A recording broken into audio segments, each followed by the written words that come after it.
Si rejecte uNkulunkulu. Yena uthini, I will also reject your children. Mawuyifunda the first part ithi South Africa is destroyed because abantu bakhona they lack knowledge. They lack understanding. Yonke into bayithatha ku face value. Si believe kakhulu ama politicians. Every township kuna maspaza shop owner ama Islams. Islamic Pakistan. Umfake Jardine. Ithini leyo verse? Okay, ngifunda Google. Okay. And how many a rebellious community have we destroyed with our punishment coming upon it by night or while they were resting at noontide? How's about it? Okay, we pin the foot. Stay away, run away from politicians. Run away from politics. Why ungayibuza umbuzo ukuthi kuza kanjani ke kube nemali available? The money available yokusponsor even the opposition. Umsponsor kanjani umuntu opposayo? Yena isizwila yakahambe off. Vele nakuselanda. Welcome to the Dobe Show. Of course, I am Christmas. You already know I'm doing the best show, even James knows. Otherwise, on sound and camera, this thing is usual. I got my man James, and on my right, I got my man Ganda. Do one story at the time and one testimony at the time. If you're new to the channel, where have you been? Please subscribe, press sensation bell as well as join the membership, and also make sure you watch the episode until the end. And don't skip the ads, and make sure you donate. Our details shown after the disclaimer. Please do donate. It helps the channel a lot, so please do donate. James, are we on grace? Yeah, we on grace. It's God's time. Yeah, ngiphethiwa uxaba namhlanje. Kubi madoda. Yeah, isibuya kwenye i-session heavy. Sibuya kwenye session esixukuzisa umqondo sikho right, so ayisiyakudinga wabuxaba. Hayi ndinga uJesu madoda. Yabona. Hayi kuningi. Tata lithini ixesha ke ngoku? It's God's time. Uchaze kuyazi. Thanda phela izinto ezinokukhuluma. No, like ngisho deliberately it's God's time. Ukusikhatsa kakhulu. Isehambile energy. Usela energy. My brother. Kune episode esoyidlala abazalwane energy. Ake neyibone. Yes. Ayindaba energy. Hayi. Abuxaba siyakwamukela kwishow. Siyabonga sekuyisikhathi singakuboni. Siyabonga ukuthi namhlanje ukhona nenjani. Hayi siyabingelela siyaphila. Sibingelele nasemakhaya kubo bonke laba sibukela khona nabalalele. In Jesus' mighty name. Amen. Amen. Amen. Namhlanje sikhuluma ngani zithini indaba? Senidilithile emqondweni le energy drink. Yeah, kumele sihlikihle kanje kuze sizophuma. Okay. Mhlawumbe singaqala sithandaze kuqala. Yeah. Ne-environment dedicate to our Lord and Savior Jesus Christ. Yeah. Father, we thank you in the name of Jesus Christ. Monta Libraha Soka. Shida Bahanto Lika Bahasoli Brahanta. Libahanto Lika Bashianta Laka Soprahanta. In the name of Jesus Christ, Father, we appreciate you for your grace you've given us. Monta Karabashanta Liba Bahanta, we thank you for guiding us, for teaching us your word. In the name of our Lord Jesus Christ, we appreciate you, Lord. We dedicate this session unto you for your glory. In Jesus Christ's name we pray. Amen. Amen. Hallelujah. Yes. Hayi siyabonga babuxaba. Sicela sihlale odabini la namhlanje ukuthi sikhuluma. Okay. Yeah. I kushuthi langa sagcina sikhulume agcina ushayile testimony yakhe abantu abakhuluma la konje akhombela sikhulume ngetestimony yakho le owathelana khona nentombazane eyimemedi le nocansi phakathi phela bayithanda abantu abantu bayithanda le nocansi yakhulumisa kakhulu leya episode hey hayi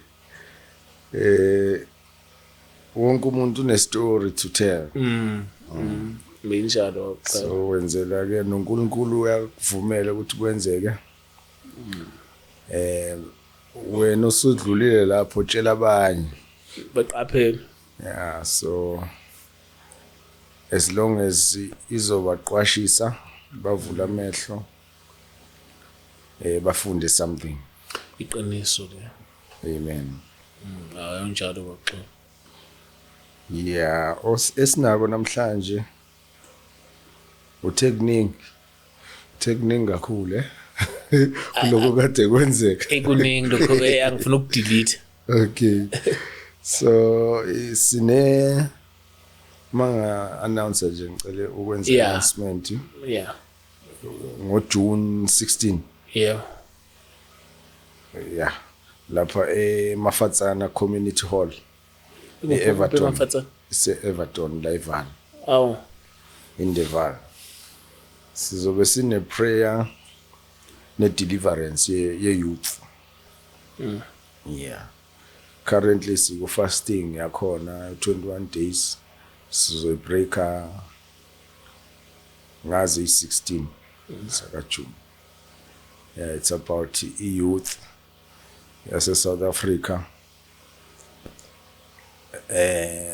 I think iyangena nakule topic yanamhlanje ekufanele sifunde kakhulu siwenzile ama mistakes as South Africans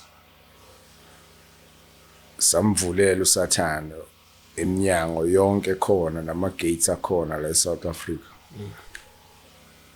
konke lokwenzeke sikhona sibhekile mhlambe masingangena kuyo nje without wasting isikhathi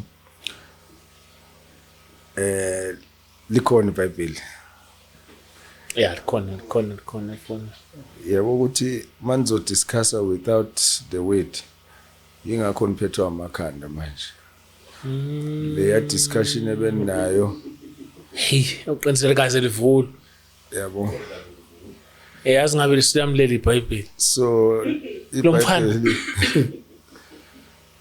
liyakwazi ukudraw uline usuzokwazi ukuthi umuntu isholo kwakhe noma usholo okushiwo uNkulunkulu yebo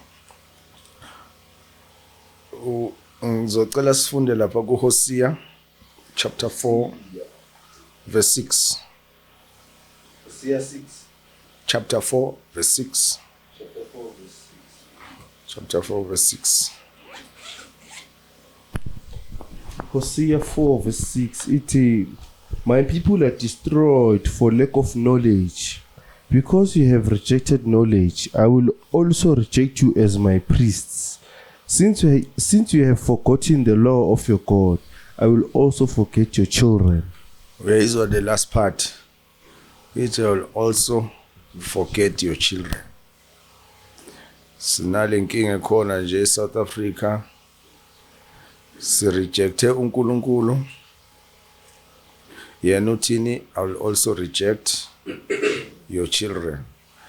More ifunda the first part iti South Africa is destroyed because abantu bakhona they lack knowledge, they lack understanding. Yonke into bayithatha ku face value. Si believe kakhulu ama politicians. Ama politicians ayezenzela. I don't think ukuthi njengoba sikhona la e-studio ukhona ke waya ku dictionary wayibuza dictionary ukuthi legama lithi politics lisho ukuthini. Igama lithi politician lisho ukuthini. Mawuyithola meaning yakhona iyakutshela ayifihli ukuthi those are people full of tricks. They've got tactics. So legama elithi poly lisho ukuthi many. Yabo? Ngapha politics banama tactics. There is Banama tricks. almost it's a tricks, yeah. So they've got many tricks. Many tricks. Sinalento ebizwa ngo LED kuma municipalities, ama cities, towns, LED department. I think into ekhuluma ngo local economic development. Yabo. So ngicela sizokwenza something different. Njengoba siku fasting and prayer ku day 8 sine prayer point la ehambisana nale verse esiqeda kulifunda la kaHosea chapter 4 verse 6 la lithi khona we lack knowledge, we lack understanding. Sithola sesisafara because izinto zenzeka nje right in front of our eyes. If ikhona into engakusiza lapho efonini ukwazi ukungena ku Quran, uthi Quran chapter 7 verse 4. Bese ngicela usifundeleke.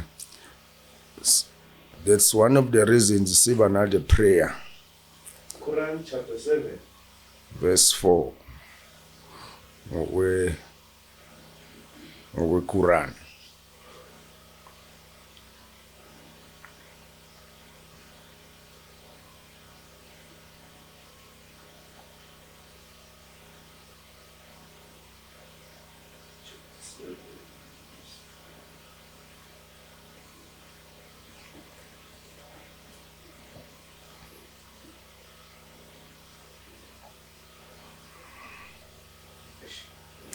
iPhone.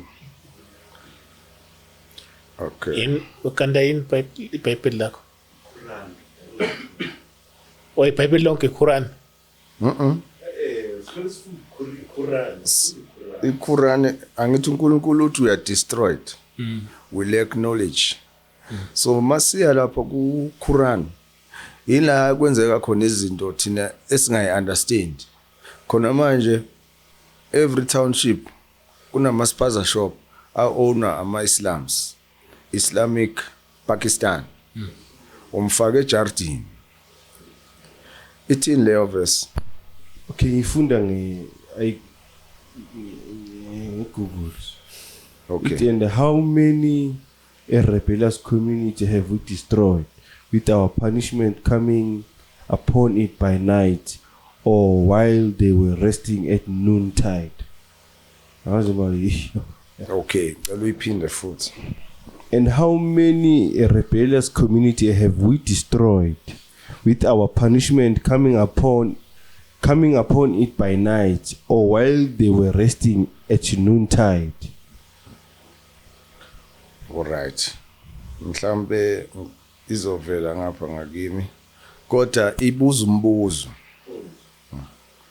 Ibuza umbuzo uthi how many townships have we destroyed? Quran, Yeah. chapter 7, verse 4. Verse 4. It how many a town have we destroyed, or our might came upon them by night, or while they were napping. While they were napping, while they were sleeping. Iyabuza umbuzo uthi how many townships have we destroyed while they were sleeping in the night? How many townships? Yabo. Ivela leyo nto ku Quran 7:4. And then njengoba wenza isurvey yakho ke manje ubuyisa ingqondo yakho in every township bakhona. In every township bama Islam. Baku Islamic religion. Bafundi iQuran. Uyabona ukuthi this thing is an assignment. Sikhulume ngo LED othi local economic development. Njengoba ithi local economic development, kodwa locally who are the owners who are owning shops local? The same politicians with many tricks. They give these foreign guys from Pakistan who are here with a mandate to steal, kill, and destroy while we are sleeping at night. Then, ozoba nesikhathi ayenze research. Yonke ispaza shop sama Pakistan si blue, icolor yakhona is blue. Uke wayibuza wena ukuthi why wonke lama spaza shop e blue? Usho ukuthini ublue? Umeleni usho ukuthini? as an Islam yase Pakistan usho ukuthini blue? Usho ukuthini? Ibuyela back to Hosea 4 verse 6 ukuthi my people are destroyed. They lack knowledge, they lack understanding. Asimbuza uNkulunkulu. Labantu laba momfake kwakho, do you know ukuthi njengoba ku blue, that blue represents I protection yakhe. Nokuthi he has dedicated your environment, your own home is no longer with jurisdiction yakho manje in the spirit. It's in the marine kingdom. So in marine kingdom must protect him in your own space. Kushuthi sekuna 2 altars. Kune altar yako marine because nges Islam sase Pakistan sabo it's their protection. Bane verse laphana la khona uQuran 20:102 ukhuluma ngo blue eyes. Blue eyes. Ubani ona blue eyes?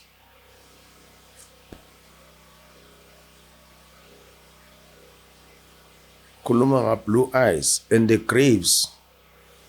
Ukuthi Quran 20:102. Quran 20:102. Ukuthi ke ngelanga lokugcina ke ngejudgment day yabo. The thieves, the criminals, obana ba ama criminals. On the day when the trumpet is blown, we will gather the sinners on that day blue. Iphelela lapho, on that day blue. Okay. So kodwa ke mawuzoyithola iQuran or enye ezokuchazela kahle. Izokutshela ukuthi there are graves. Those thieves they were raised kulawo graves and be destroyed. Yabo. So kahle ke mawuzoyilalelisisa kahle then it's about invading and destroying, taking over every township. Yabo. So they are always bakumode fasting all the time. They are always fasting. They are always praying. They are more spiritual than South Africans. Do you know ukuthi umhlabathi wala eSouth Africa? Every foreign country, umuntu ozala eSouth Africa uthi mayibuyele emuva abuyele nomhlabathi wala. Hayi. Afika ubeke ku altar yakhe le ukuthi no one will touch me eSouth Africa. I'm taking over this land. That is why bane boldness yokuthi babekane as amakhosi, the same government, the same politicians abanikeza space sokuthi bekanani nibe amakhosi. Angithi there's this Pakistan national kade bekwa as inkosi. So without the land uzobusa kuphi? Without the land mawuyinkosi. So lo mhlabathi wakhe umenza ukuthi umnikeze space to occupy, to rule. Akekho umstopile. Wabekwa izinkosi yamaPakistan. Athi ngibuze lapha. So do you think there is an agenda yokuthi Islam ifuna ukurula umhlaba manje? Like, Yeah. because I've seen bengibona when you check UK, is it UK? Bafake mayor who is Muslim. Yeah. Yabo nama Muslim afuna the way mina I suspect now since ngifunda nala ukuthi nale way ichaza ngakhona ukuthi they want to take over umhlaba. They want to, they were sort of like they want to kick out Christianity.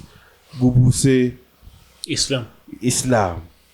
Maybe is it do you think Wuti now this thing yama spaza shop amaningi la, do you think it's a way you take over slowly but surely they're gonna take over mhlambe sithi South Africa next time so sesine president a Muslim or yase Pakistan or yase kuphi kuphi? So labo bantu labo nje you must know ukuthi it's an antichrist movement. It's an antichrist organization. So the spirit behind is the spirit of the devil. To steal, kill and destroy. This is why uwezwa namavesi akhona akhuluma ngama-graves, akhuluma destroying while you are sleeping in the night. So vele njengoba lo president wala eSouth Africa statue, njengoba kade khuluma nje 3 angazi how many days ago, 2 days or something. angithi kunalento yama borders are open. Umzwile into I emphasize kakhulu ile eye digital ID. Yabo. So eSouth Africa isi point of entry ke manje introduce digital ID, and by lack of knowledge and understanding siyal accepta thina legama elithi digital ID. Silizwa li nice, li modern, li ngathi likhuluma ngento zo upgrade nani. The word digital, if you are talking about numbers, we are talking about digits, angithi. You're talking about digits. Those are the numbers. Yabo? Those are the numbers, ama digits. So lithi ke digital identification, digital ID. Identification, mina as a farmer, nginalento ye mark for isilwane, inkomo or ini, it's a mark, uyasifaka isilwane, inkomo, imbuzi, iba ne mark, ibizwa identification mark, yabo. So lo identification no digital ID, uyabona ukuthi it's a 666 number. Digital, it's a number. Mawufunda Revelations 13, 15 to 18. Ngathi ngayifunda nge-TLB. Ibe kahle. 15 to 18. Yes, verse 15 to 18. See, the second beast was permitted to give breath to the image of the first beast, so that the image could speak and cause all who refused to worship it to be killed. And the second beast required all people, small and great, rich and poor, free and slave, to receive a mark on their right hand or on their forehead, so that no one could buy or sell unless he had the mark, the name of the beast, or the number of its name. Here is a call for wisdom. Let the one who has insight calculate the number of the beast, for it is the number of a man, and that number is 666. Yeah, so we talked about identification angithi. Ngicela ungilandele kahle ke manje ngifunda uverse 15. He was permitted to give breath to this statue and even make it speak. Mina ke our president, mina ngiyayikhipha lapha, is not my president. This president currently, to me, is a statue. Because agenda yokwenza sure ukuthi la eSouth Africa iyenzeka lento ye666. So line Revelation 11 lithi he was permitted to give breath to this statue and even make it speak. Then the statue ordered that everyone refusing to worship him must die. He required everyone, great, small, rich and poor, slave and free, to be tattooed with a certain mark on the right hand. So sikhulume ngani ngo-ID, identification. Yabona lo identification digital. It's a mark. You are identified by a number, by a mark. Yabona? On the right hand or the forehead. And no one could get a job or even buy in any store without permit of that mark, which was either the name of the creature or the code of his name. So, permitted to go out South Africa, to go out of South Africa, to come in. That's why beyiphuthuma is the opportunity ke manje yokuthi ukuze kubonakala ukuthi you are not an illegal immigrant. The point of entry yiwo as if kulungiswa lama border, as if it's a border control. So imark izoqala kuma borders ke manje ukuthi hayi ngoba uHome Affairs uyahluleka ngoba ama officials athatha bribe, ngone imark ibe tattooed emzimbeni uhambe nayo, izosho ukuthi mawula illegally izothi beep beep beep. It will make it easier.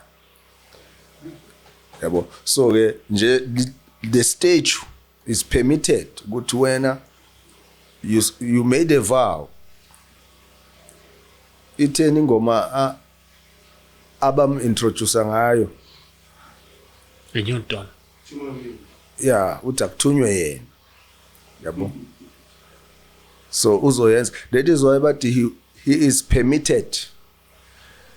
Ayikho organization yama rights or what lokho khona la human rights organization, anti-crime organization athi lenda yenzayo wrong yokufihla imali phansi kosofa. He is permitted to continue as normal. Yabo. Akusi violation ye office yakhe, he's permitted to fulfill the agenda. Yabo. So wonke ama politicians ayazi ukuthi this is the man of the moment. Yabo. So I'm here to warn everyone in South Africa. Kulabo abenza covenant no Sathana abavele bathi ku right ukubuswa nge-satanic rule, ku right ukuba under satanic covenant, ku right ukuba ukubuswa abantu abanama tactics,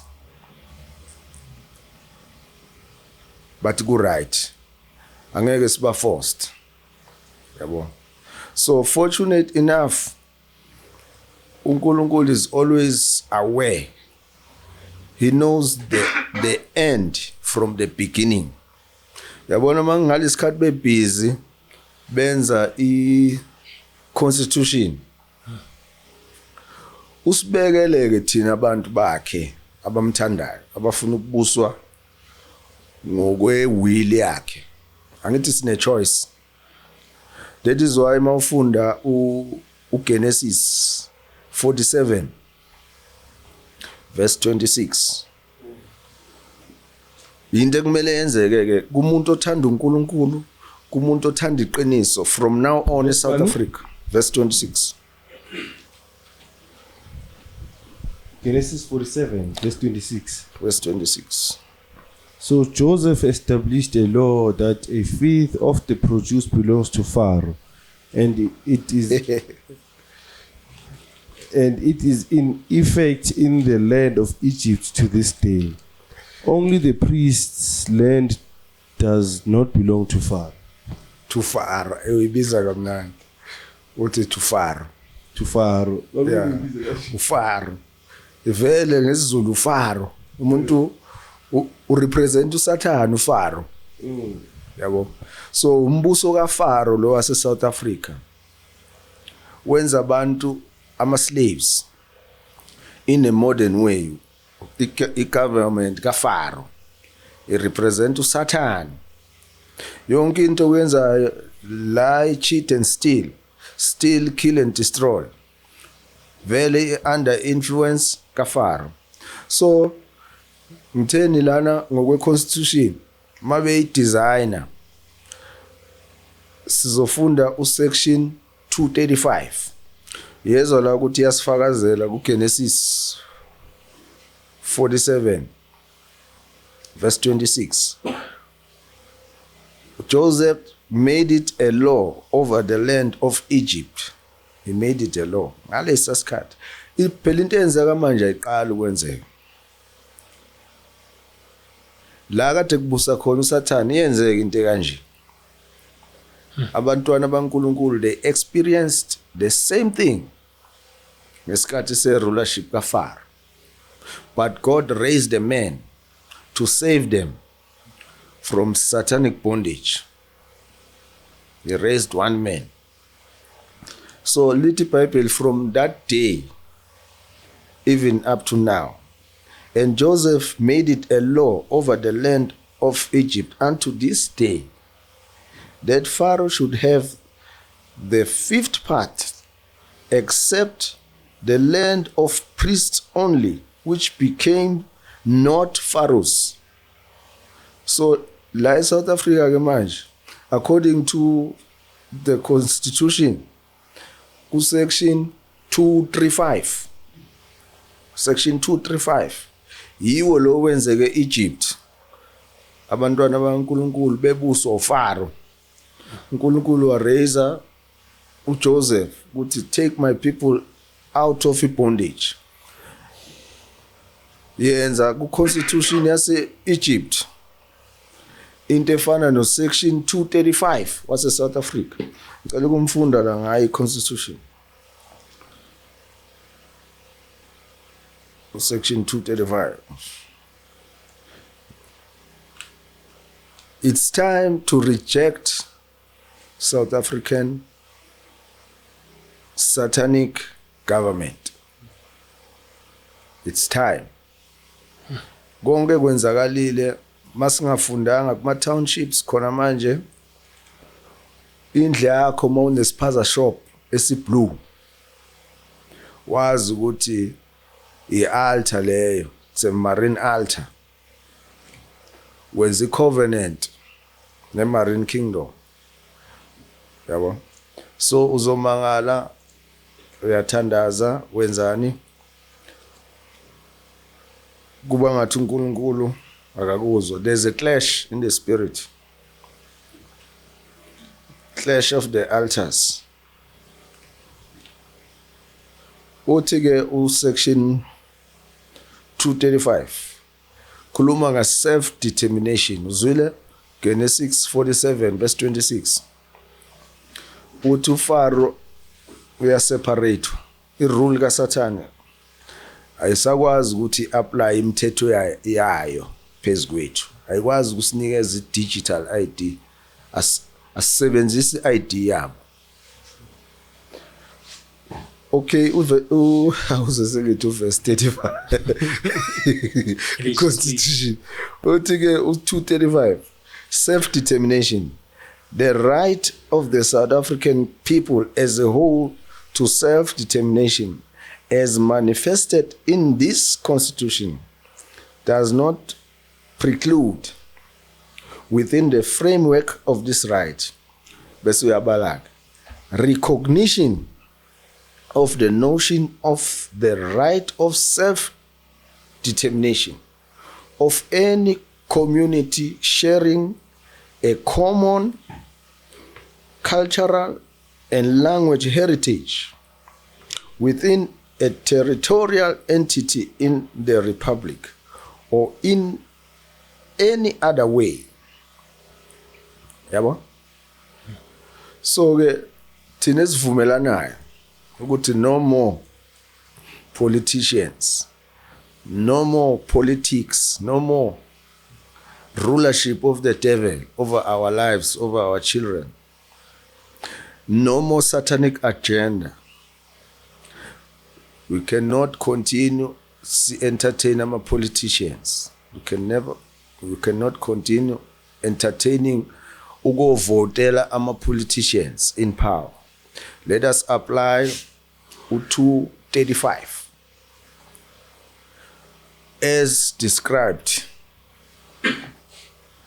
Genesis 47 verse 26. Enye ngicela sifunde u1 Peter chapter 2 verse 9 and 10. 9 and 10. First Peter chapter 2. Chapter 2 verse 9 and 10.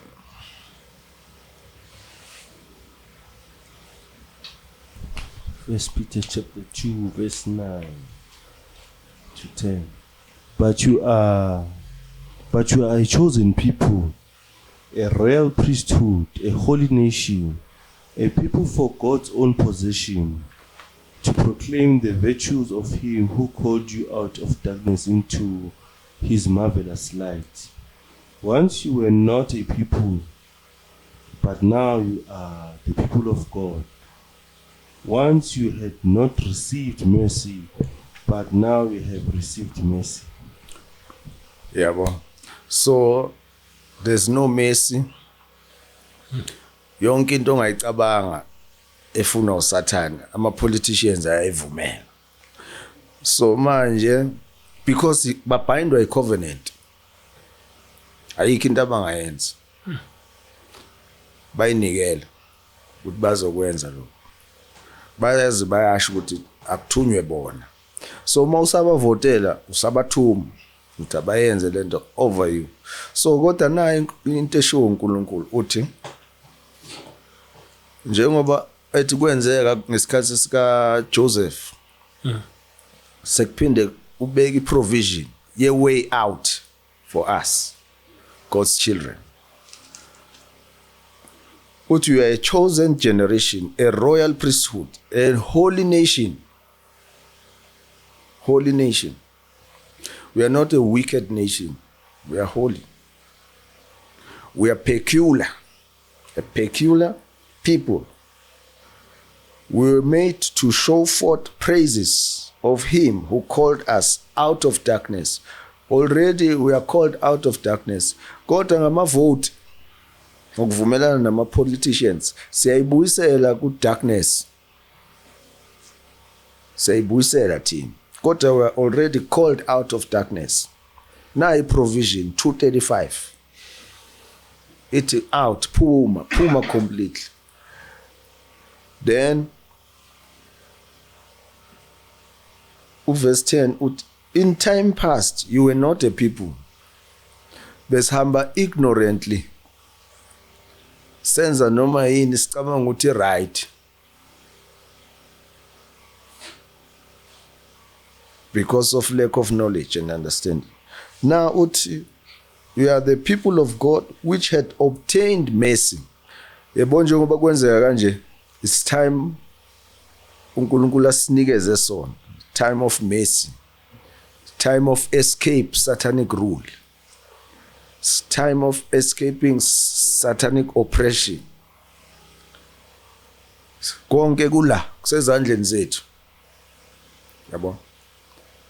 It's in our hands. There's a way out. So uthi you have obtained mercy, but now you have obtained mercy. So imercy kaNkulunkulu is for us. Ufuna si konke lokho asibekele kona la. Lithi it's a promised land flowing with milk and honey. But if you give it away, you will never enjoy it. Yabo. Angeke ul enjoy because bona bane obligation. Kufuneka kule yambuzo kade ubuza. Kufuneka one religion.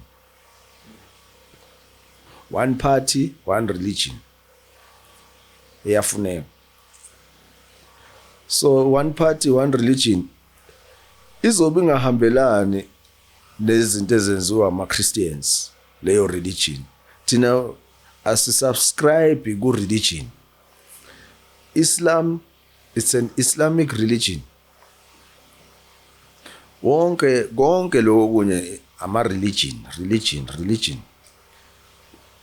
Islamic religion usingakubala kuningi kufola under a religion. It's man-made.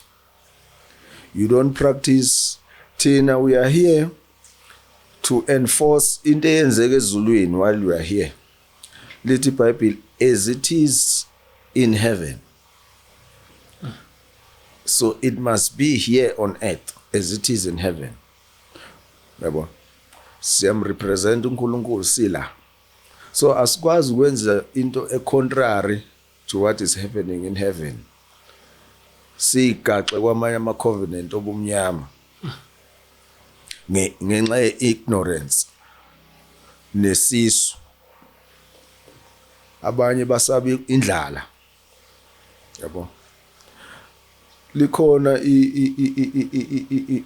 mawufunda ngayo Joseph eBhayibhelini lithi money failed in Egypt. There was a time money failed in Egypt.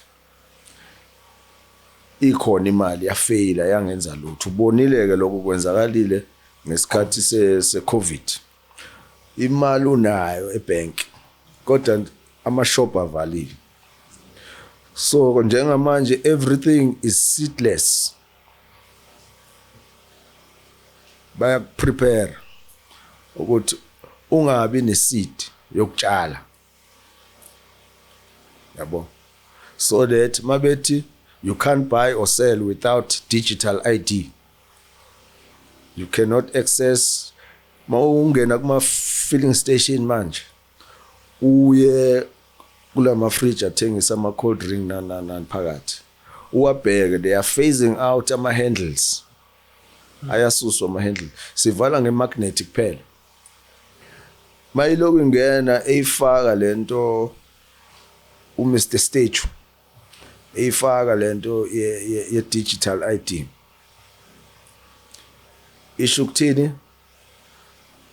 Kuzobe sekuvula ngecode.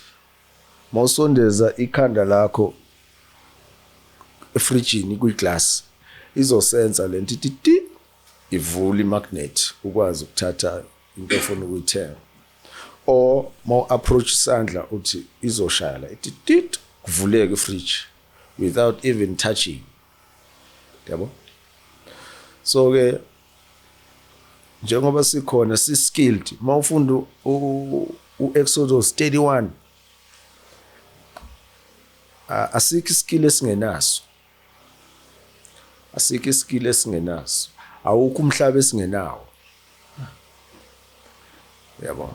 So ama-globalist ayibekile South Africa bayazenzela. I don't know ukuthi i-tourism department, i-Department of Tourism and Culture angazi bizwa ngani.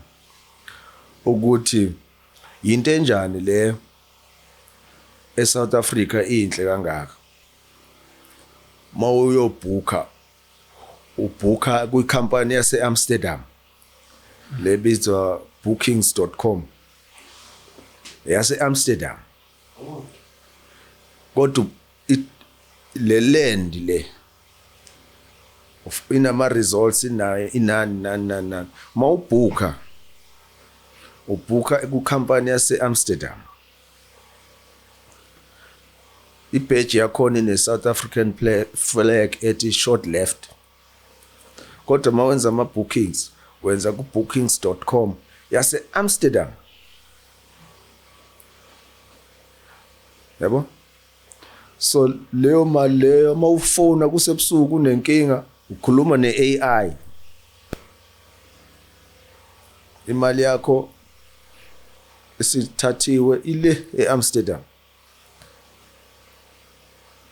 It's the same politicians athi ak-endosile lokho, bathi kodwa i-South African tourism ibenefit abantu. Company yase-Amsterdam uyicheck, it's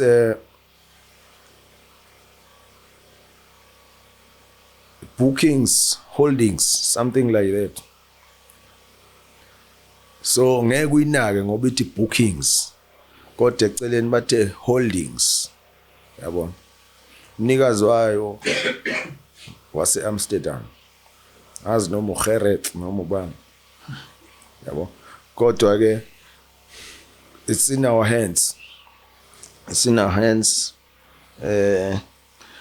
okunye bengicela ukuveza lana yiko lokho kwe CRL Commission.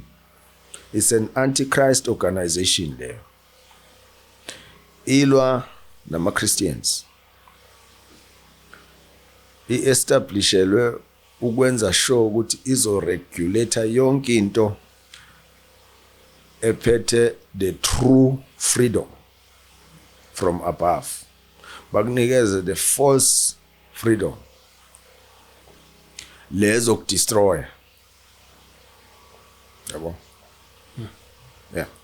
So section 39 yachaza nayo, kodwa to show mawuzofunda Isaiah 10 verse 1 to 7 ukhuluma ngawo lama laws abekwa i-CRL Commission,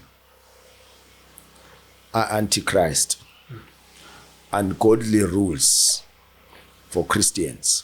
So as Christians, as abantu asebelitholile iqiniso, ake singalikompromise iqiniso, ake siliphile. Kwenzeke Egypt, it's our time now, it's our time. I-constitution iyasivumela ukuthi singakuvumeli ukubuswa satanic government. Kushuthi siyayikhohlisa. Masithi uNkulunkulu is merciful, is kind. Mawufunda Isaiah 9 verse 6 uthi the government shall be upon our shoulders. Fanele sibe nowethu government according to section 235. Self-determination yethu, self-rule, yabo. Bathe kungathandazwe ezikolweni kwenzakalani? Kwenzakalani? Sakwazana ingane. Ngeke ngabona enye ishaya uthisha ngenduku yomshanyelo. Waze waphuka. Mayiqede ahamba ayoshisa iMercedes Benz ka principal. To une bad attitude principal. Khuluma naye as if wehle esihlahleni. Yahamba yothenga upetrol, uthela exhaust yawushisa. Yabo. So i-direction there evunyelwa Government. ulo government kaSathane. Mina ngibuye kuye kuSathane, ngimazi face to face, ingakho nginje ebusweni. Ngiyamazi ukuthi is wicked. Usheshe ufe. mayisebona ngathi usuzophunyuka fanele akubulala. So nami ngeke ngivume ngiyibone i-direction yokuthi sisiwe bumnyameni ngenxa ye-ignorance nokutrusta abantu abaphila ngama-tricks.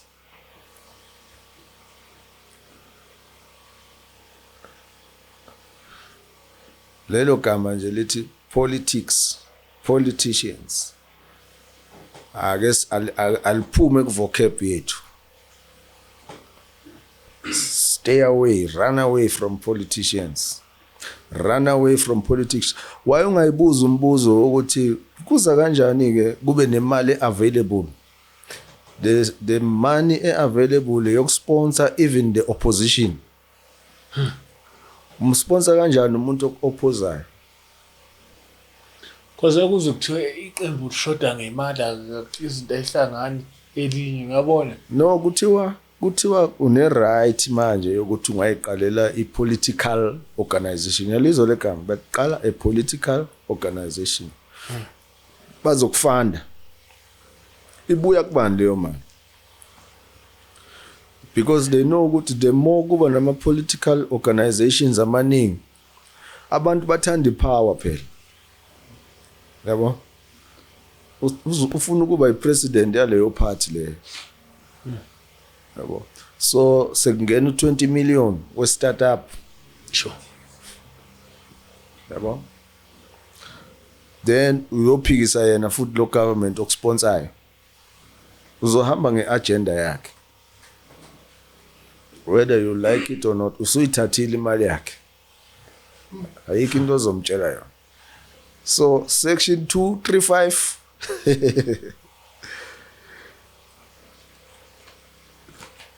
get rid, reject this government of darkness. Angazi noma khona. Oh. Ya yena ayisezizwile akahambe off. Vele nakusela ndaba. Hayi nakusela ndaba. Ahambe off. Mfowethu loyo. Ayisuka. Yeah, everything that is happening now is delivery. Ne? Agenda. It's delivery. I country so. Lithi phela lento le ithi it belongs to everyone who lives in it. So unyawo lakho malike langena belongs to you. Lento yepolitiki nje usathana ebukhoma.